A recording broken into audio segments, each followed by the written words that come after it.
বরগুনা এক আসনে আজ শেষ হল নির্বাচনী প্রচারণার আনুষ্ঠানিক কার্যক্রম। প্রচারণার শেষ দিনে জেলার রাজনৈতিক অঙ্গনে তৈরি হয় উত্তাপ পাল্টাপাল্টি মহাসমাবেশে। বাংলাদেশ জাতীয়তাবাদী দল বিএনপি প্রার্থী নজরুল ইসলাম মোল্লা বরগুনা সরকারি কলেজ মাঠে আয়োজন করেন এক বিশাল মহাসমাবেশ। হাজারো নেতাকর্মী ও সমর্থকের উপস্থিতিতে মাঠ পরিণত হয় জনসমুদ্রে। জেলা ও উপজেলা পর্যায়ের নেতৃবৃন্দ ছাড়াও বিভিন্ন শ্রেণী পেশার মানুষ অংশগ্রহণ করেন এই সমাবেশে। নিজের বক্তব্যে নজরুল ইসলাম মোল্লা বলেন, বরগুনা দীর্ঘদিন ধরে অবহেলিত একটি অঞ্চল।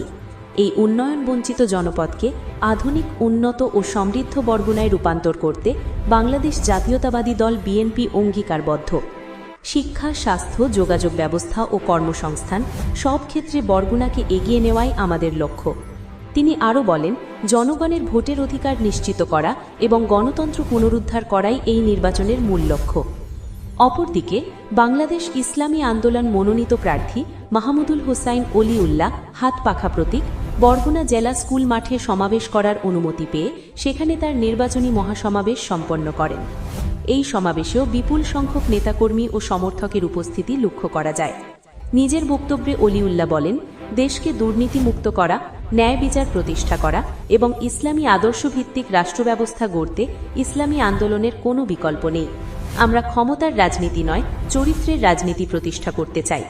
তিনি আরও বলেন, ইনসাফ ভিত্তিক রাষ্ট্রব্যবস্থা, নৈতিক সমাজ গঠন এবং জনগণের মৌলিক অধিকার নিশ্চিত করাই ইসলামী আন্দোলনের রাজনীতির মূল লক্ষ্য। নির্বাচনী প্রচারণার শেষ দিন ঘিরে বরগুনা শহর জুড়ে নেওয়া হয় বাড়তি নিরাপত্তা ব্যবস্থা। আইন শৃঙ্খলা রক্ষাকারী বাহিনী সতর্ক অবস্থানে থেকে পরিস্থিতি নিয়ন্ত্রণে রাখে। শান্তিপূর্ণ পরিবেশেই উভয় দলের মহাসমাবেশ ও প্রচারণা কার্যক্রম সম্পন্ন হয়। নানা প্রতিশ্রুতি, উন্নয়নের আশ্বাস এবং আদর্শিক বক্তব্যের মধ্য দিয়ে শেষ হল বরগুনা এক আসনের নির্বাচনী প্রচারণা। এখন অপেক্ষা শুধু ভোটের দিনের, যেখানে ভোটাররাই নির্ধারণ করবেন বরগুনার ভবিষ্যৎ নেতৃত্বের রূপরেখা।